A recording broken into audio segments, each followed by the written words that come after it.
Coming up next, I am totally shocked, and I gotta say somewhat disgusted about something I saw with designer fragrances recently, and I wanna talk about this and give my opinions. Stay tuned to find out what it is coming up next.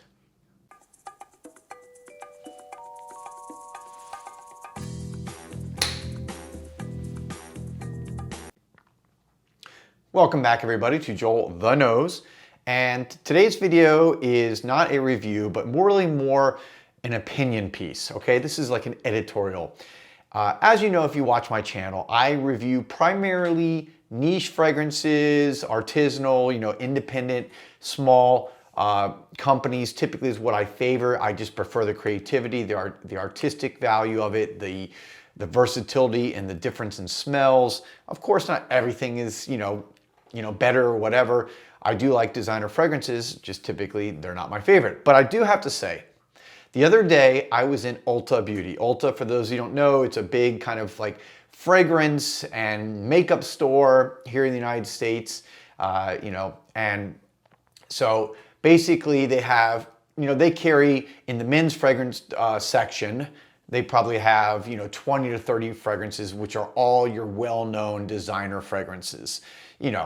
Sauvage, Chanel Blue, just, everything you can think of, from, the Dior to Gucci to Ralph Lauren, all the popular fragrances, okay? Now, when I started looking at some and I was just kind of looking at the prices, I was totally shocked. I'm thinking, what are they thinking? I'm just gonna give you guys a couple examples here because I took some pictures and I'm gonna show you from my phone, just to give you an example. Let's look at the new Sauvage Parfum. Sauvage Parfum, 3.4 ounces, that's 100 milliliters, $165, okay? $165 for crazy, okay? This is crazy. I'm gonna tell you why I feel this is crazy in a second. Let's go on to the next one.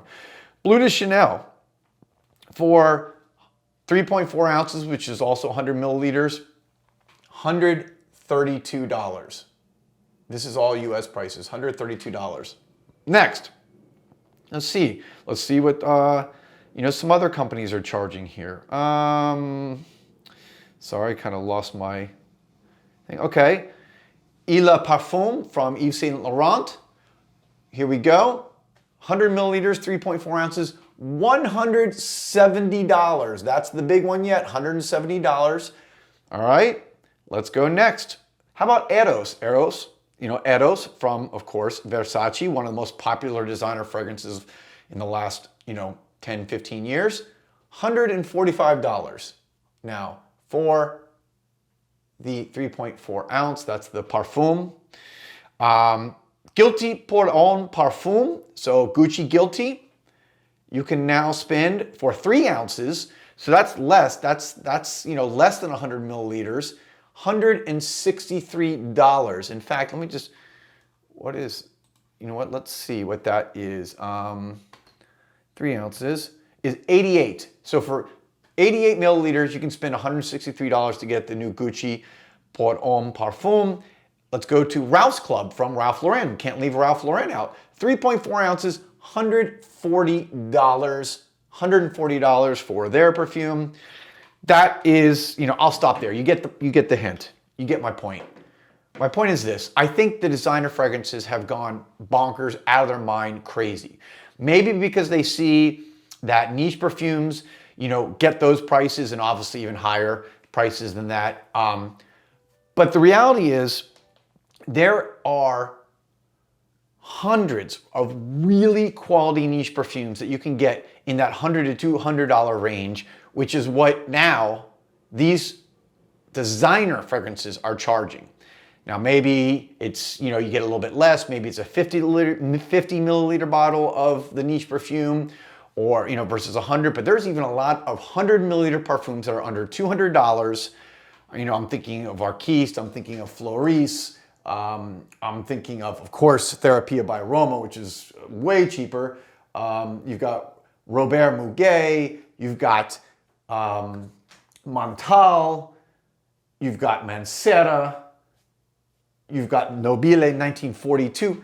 You get Elisire. I mean, there's tons and tons. And what makes me upset about this is because when it comes to designer fragrances, and I've, for those of you, some of you know this, I am an attorney and I've done some consulting now in the fragrance industry. I see the prices, I see what's happening. For a 100 milliliter bottle, the juice that a designer company pays to put in that bottle is less than $10 with the bottle, okay? And yet they're gonna charge somebody, you know, $150, $170, $180 for something that smells like everybody else. And again, this goes to my personal preferences. You're gonna spend that much money for something that I believe is just average quality, and when it comes to uniqueness, completely average. So I'm just gonna kind of end it there and just say that I think designer fragrances need to take a step back. Obviously, prices and general inflation, things are up right now, but this is crazy. This is crazy. If I were someone that was even thinking about jumping to the niche world from the designer world, if I'm a fragrance fan now's the time to do it. Now's the time to start looking at niche fragrances if you've never really worn them or you want to wear more of them, because you're going to get something unique, you're going to get something that not everyone's wearing, you're going to get something that makes you special, you're going to get something that's, I believe, generally speaking, of course, not always, much higher quality. And the reason why you're saving, the prices and the designers are so much more, 80% roughly of the cost of that fragrance you're buying is marketing.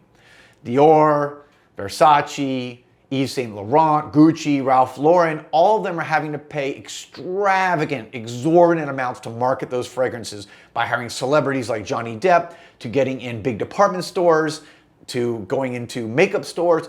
All of that costs a lot of money. That's why you're paying so much money for those designer fragrances. It's all the marketing. It's not the juice, and you're just getting an average juice that makes you smell like everybody else. Sorry again, I'm on my soapbox here. I haven't talked about this in a while, the difference, but it was seeing the prices just the other day, it just kind of totally shocked me and frankly kind of disgusted me. So anyways, there you have it. That's my opinion. Let me know your guys' opinions below. And of course, keep it classy as always, guys. No attacking people personally. Let's have fun with this. I'll be back soon with another video. Peace, love, and perfumes.